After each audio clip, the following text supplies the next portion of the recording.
morning, everybody, and welcome to another She-Myth Eliminator story. I am your host, Tracy Wilson, author or co-author of the best-selling book, The She-Myth, which I hope all of you guys have got by now. And if you haven't got it, you need to head on over to Amazon and get yourself a copy. Anyway, this morning I am super blessed to have America's supermom on the show with me this morning, and we're going to be talking about all things She-Myth, really uncovering her story. She's got a really interesting story for us to unwrap. And I'm going to say, oh my gosh, America's Supermom, absolutely. With 15 little humans, or probably big humans, to have cared for over a number of years, she would be one of those women who would be super organized, absolute supermom. So welcome to the show, LaChelle. I'm so pleased that you're here. Thank you so much for having me. And I'm just chuckling because I'm like, I don't know about organized. You know, we're making it through every day. And currently I have 7 of them. We're doing e-learning. So it's a work in progress for sure. Oh my gosh, you bring in the new meaning to supermom for sure. Homeschooling 7 of them. Wow. Mm-hmm. Well, hey, I thought we'd have a bit of a chat and, to get some information about your backstory, like where you come from, what it is that you've been doing, and how you've come to be where you are today. Tell us a bit about the show. Well, thanks so much for having me. And I just love the title of the book. I think this is such an appropriate topic because really it was something that I struggled with, these myths, stereotypes that really plagued 13 years of my life. I struggled with depression for 13 years. And on top of that, I was hospitalized 3 times. And a lot of it was just being in that survival mode, very robotic, people pleasing, not having boundaries. And so it really kept me on this trajectory of always not really knowing who I was, losing my identity. And so I think this is a very appropriate topic to bring up because many women suffer from this. So that was pretty much about my journey. I wasn't raised that way. I was raised as an only child, no siblings, and my mother was very educational oriented. Okay, she really prided on academics, and so I performed well as a high achiever. And I think that also was something that kind of caused this downward spiral because I was always willing to work hard for things that I wanted. You know, I felt if I wanted to have it, I could have it, but I just had to work for it. So when I had a family, I thought I could be the one that could work for everybody. And I realized soon that that just wasn't the case. You know, you can't carry your whole family on your back and do it all. You have to be willing to ask for help and recognize that you're not an island. So needless to say, I learned this lesson the hard way. Wow. So for somebody to be, and I suppose, growing up, you would have seen that happen. Often what we do is we follow suit, right? We look around us, we see the role models that we've been living with, that have been surrounding us, and we start to kind of emulate what it is that they're doing. And for your mum carrying 1 on her back, compared to you having to carry, 15 plus a husband plus, I know because I have a big family too, then having to carry the rest of the family on your back too, that is an extremely heavy load to try and be all things to. So, yeah. And that obviously took its toll on you, LaChelle, like over a period of time. Talk us through what happened, what happened there? When did the point come where you were like, oh my God, yeah, this is not working for me?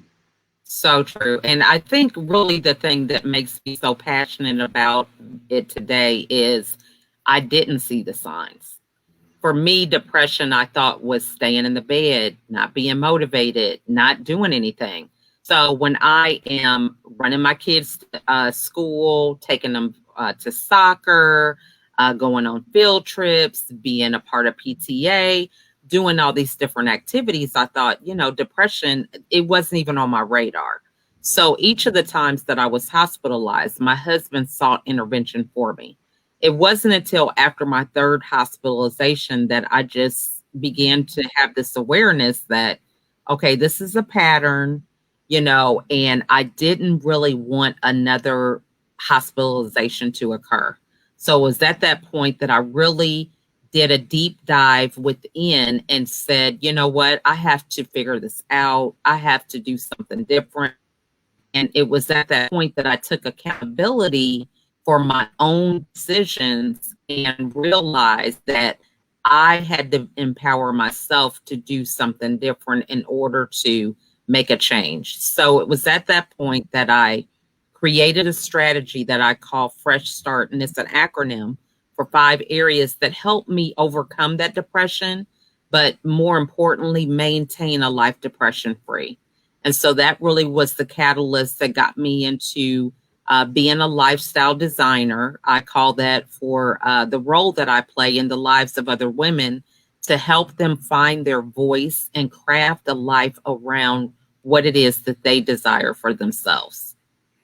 I love that. And I love that, often we end up in this place where we're empowering and we want to help other women, not because we have to, but because we really want to. And often that comes from a journey that we've had ourselves, that we have experienced, something ourselves that we've now been able to get through the other side on, and now are now well equipped to help other women navigate those stormy waters. So when you were going through that process, and you alluded to this, that there's a lot of outside influence that sort of is taken on or that occurs at that time. How were you feeling about, because that would have contributed, right, to that downward spiral, and you seeing a pattern of things happen? Can you remember a time where maybe there were some outside influences that were going on that you then, through the process of awareness and a realization and accountability, that you realized that a lot of that stuff actually wasn't coming, or it actually wasn't you. It was just the storm that was happening on the outside of the window, so to speak, but you allowed that in. Do you think of a time where that happened? Yeah, I mean, I'm just going to give you one as simple as meal that I fed my kids. I was so much into this mindset that being home, it was my responsibility to have 3 gourmet or home cooked meals every day, all day, for my children. And so it wasn't until I really just had the realization that, I don't know if you guys have Subway there in Australia or any kind of Subway type place. And I'm like, they're making thousands of dollars every day and they're having sub sandwiches and chips. So it was that point that I realized that, this pattern of feeling like, to be a good mom, I had to have a home cooked meal. It had to be, something from scratch every day. And that really was a very eye opening. But that was down to that minute. And some people might say, well, it's a big deal. But that was my mindset about things. So I had this idea that I had to fit into the mold, of doing everything perfect and right. And, I really had no example for our family dynamic, because I met my husband in college. We both graduated. And so all of my colleagues, friends, they were not homemakers. So for us to have a large family and me be at home, I had no example of anybody that I could talk to about managing, not just 1 or 2 children, but as many as 15. And so that dynamic was really hard. On top of that, I was a step parent to 2 of these 15 children. So managing that, then my own set of standards from being a high achiever, it was like a perfect mom, doing everything right, making sure the kids are making good grades and all this. So I really didn't have a realistic, idea of what it took to be a stay-home mom, what those guidelines should be. So my only example was the one that I lived my whole life, which was being a high achiever. So needless to say, every day, instead of feeling accomplished, I was feeling like a failure because I was having 10 things on my list to get done and only getting 2 or 3 completed. So instead of saying, wow, you got some of those things done, I'm telling myself, what is wrong with me?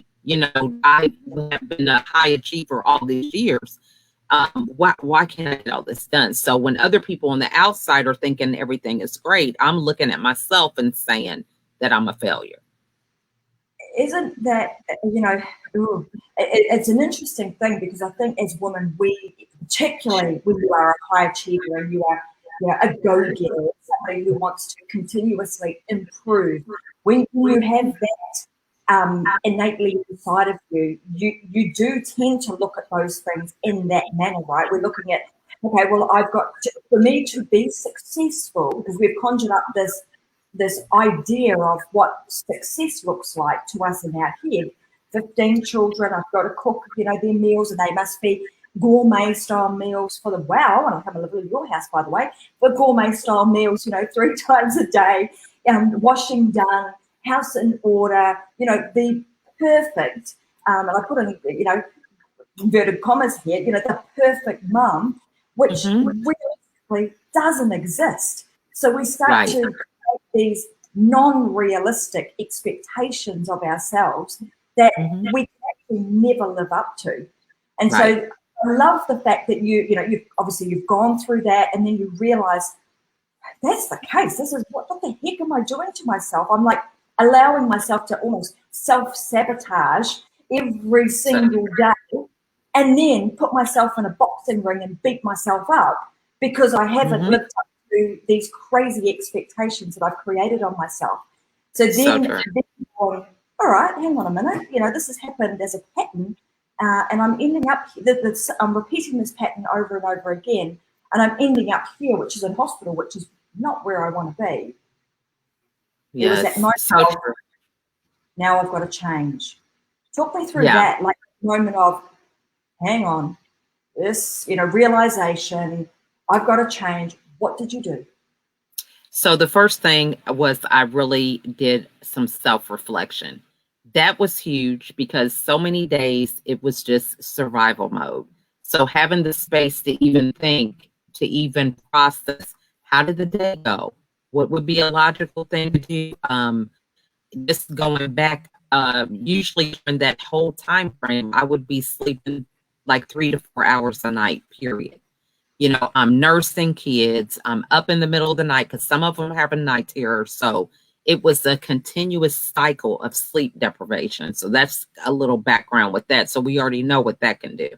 But after my last hospitalization, I took the space to realize that I had to take accountability.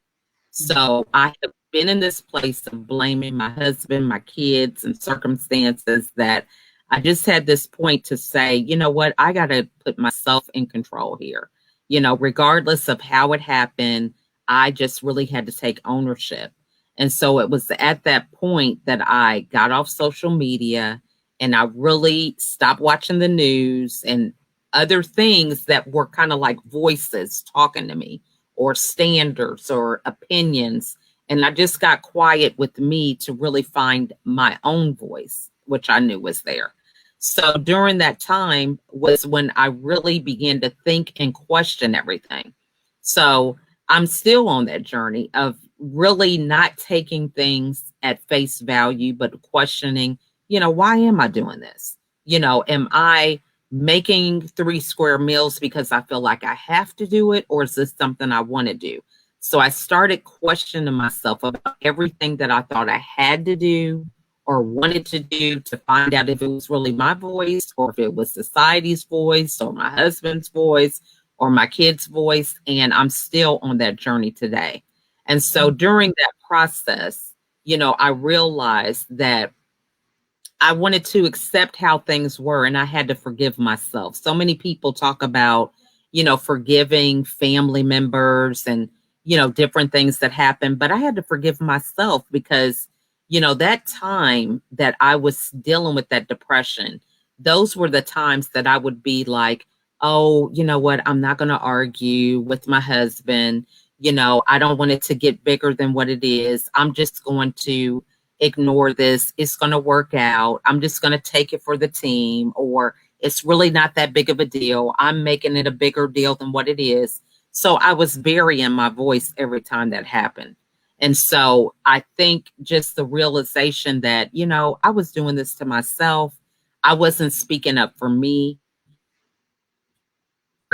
so that I can move forward. And once I was able to do that, then it really came to the point where I said, you know what? I don't need to seek any validation from anybody else approving or understanding or believing in what I believe in. I can speak for myself. I can be who I am. And for my story, I was the stay-home mom, but my husband was also an officer in the military. He was a pastor. So I had all these different places where I had to be a leader, and I just wore a different mask. It was like I had to mask the feelings of not feeling adequate, and all these things. And so that was one of the things that I told myself, I'm not wearing any mask anymore. I'm just going to be who I am. It's too exhausting. And so that's really how that came about.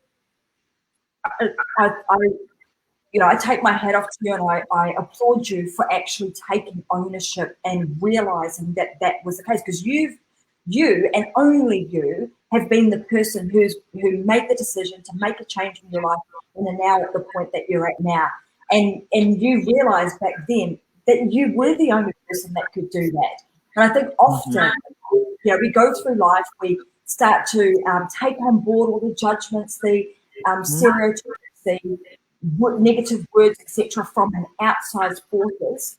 And then what we try to do is we then try to lay the blame and the responsibility, we try to lay that back on the same force that gave it to us in the first place, and it's never ever going to fix.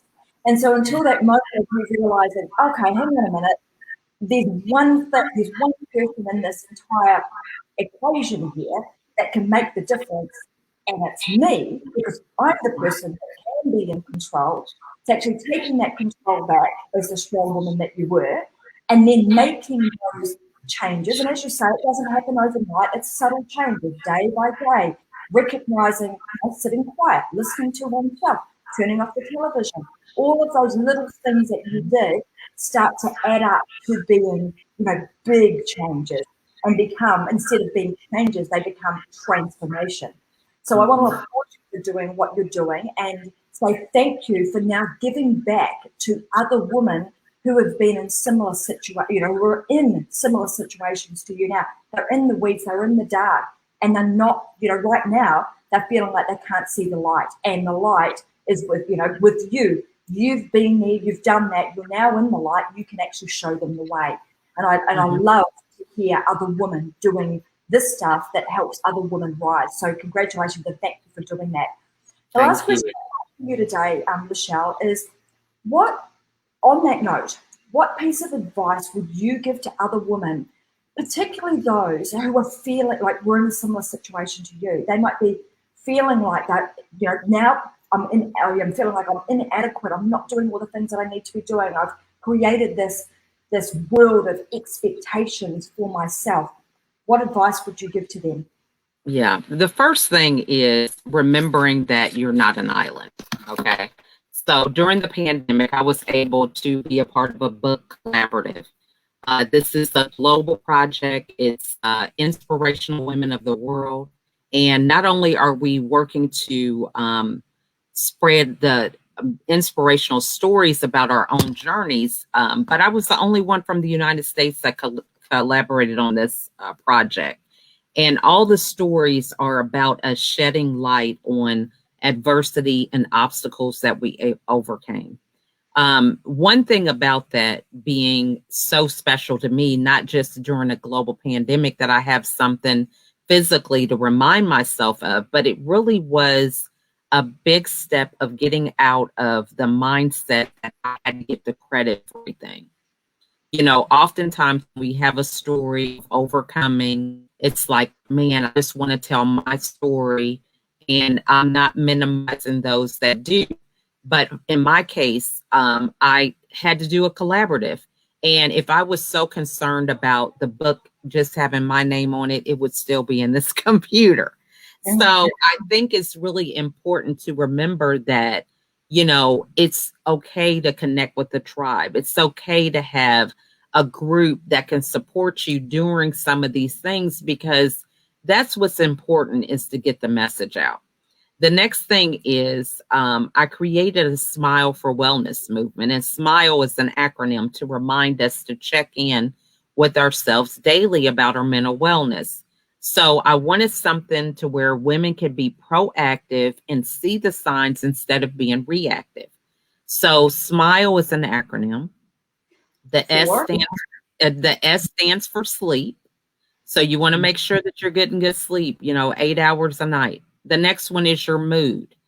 Are you having situations to where you're moody, every day, over a period of time? The next one is your inner voice. What are you saying to yourself? So often I was saying, you're not adding up, right with this, you're a failure. You could have did this or that, really being hard on myself. The next thing is laughter. Do not really remember laughing. My husband worked, he would be gone to work when my kids would get up, and he would get home from work when they were already in the bed. So I didn't have a lot of humor. It was like I was like a just very dictator, type person. We got to get this done. We don't have time for play. We just got to do this. I'm so task oriented. And then the last one is energy. So really being able to decide, a lot of the things that we want to do for ourselves, we can't even accomplish them because we don't have enough energy, which comes from what we're eating, how we're sleeping, our mood and attitude, and all these things play a role in that. So every day we should be cognizant of those 5 areas and thinking about how we can get them up to where they should be, because it can really make a difference in our outlook and our beliefs and the things that we accomplish for ourselves. I absolutely love that. Smile, sleep, mood, inner voice, laughter, and energy. And that is extremely powerful. So I want you to hold up your book too. Can you hold that up again just so I can see it? I can everybody what. All right, so it's Inspirational Woman of the World. So there you go, guys. You've got 2 great books now that are all about helping women to rise. So there's a couple of places that you can go. So if you want to connect with LaChelle, you can connect with her, and you can obviously get a copy of her book. And if you want a copy of the She-Myth book, well, you guys know where to go, because it's right underneath the video today, which is Amazon.com in America, Amazon.com.au in Australia. You can get paperback, hardback, and a ebook copy, which is not very expensive for the amount of information and transformation that you will get as a result of reading this book. So I want to say thank you so much, LaChelle, for your wisdom, your insight, and your just genuineness of sharing today, and your caringness of women. So I want to thank you for what you're doing. I want to thank you for being on telling your story today. And I'm hoping that we will continue to have more conversations, because I think there's a lot of synergy in what we're about. Absolutely. And I just want to commend you for doing the same thing with your book, and would love to have you join me on my podcast. My audience would definitely love to hear your story as well. I think the more that we rise above the noise, that we have in our own head, and we shed the light on the truth, the better we all will be to be better versions of ourselves. Absolutely. And my audience would say, well, what does Tracy usually say to stuff like that? And say, Tracy says yes. So let's connect and we'll make sure that happens. So, guys, I want to say thank you very much for joining us today. We've gone way over time, but that was such an interesting conversation, so on topic with what we're about. And I want you guys, if you haven't listened to the other She-Myth Eliminator stories, then I would highly recommend you do, because what I'm seeing is LaChelle talked today about patterns. There are patterns here. There are patterns that we talk about in the book. When you start to see and recognize what those patterns are and what's going on, there are a lot of patterns in the way in which women have actually overcome these She-Myths, the way in which they've overcome depression, the way in which they've overcome, moving forward in their life and having the things that they want in them. There are patterns there.